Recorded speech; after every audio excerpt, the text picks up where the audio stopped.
زموږ ام پی هېڅ کار نه دی کړی. جول محمد صاحب څخه به بیخي ناامید یو. نه سنتالیس و د الله پاک هدایت ورته وکړي زموږ سره، لیکن د خپله حده در خپله کوره پورې نالۍ لیټونه لګېږي.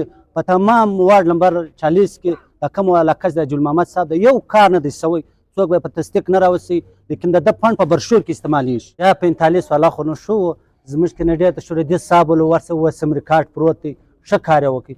اوس خو بس د کارونه د خپل وس پورې کېږي، بل څوک نه دی، نو ګډه نامعلومه ده. زه په خپله د کم 40 څخه کینیډیټ یم، ولاړ یم وارډ 3. زموږ د غریب او لاچاره پښتون آباد د غریبانو حق په برشور کې استعمالېدی، او دا کینیډیټ دی زموږ د پښتون آباد او فنډ یې په برشور کې استعمالېدی. قطعا دا به څوک نه کړي راثابته، دا یې پر میډیا سره ولاړ یو چې جول محمد صاحب د یو یتیم اواز د یو غریب اواز واورېدي. پاته دغه سپایان چې دي، سپایان د ده در کوره پورې محدود دي، بیا به څوک ماته نه کړي راثابته چې فلانۍ ګلۍ کې سپی جول محمد صاحب کړې ده، فلانې کړې ده.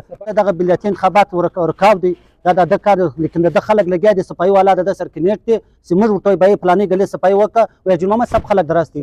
ما دا سوال پر کړی دغه د جول محمد کار نه دی، لیکن هغه د ده در کنیډیټ لاندې کار کوي. عاجز صاحب موږ به یو شی نه دی لیدلی، موږ بجلي نه لرو، ګیس نه لرو، مریضان لرو. په علاقه کې زموږ 24 غنټې کې زموږ 4 غنټې بجلي ده، ګیس مې په 24 غنټې کې 2 غنټې دي. ګس په دې علاقه کې ګیس نشته او بلا ناروغه نه کړي. موږ پښتون آباد د 20 سال څخه خوار زار روان. موږ دا کوشش کوو چې الله تعالی موږ علماو ته پر دا علاقه باندې کنیډیان کامیابه کړي، د ابدیاتي سبق کام اخلو ان شاء الله.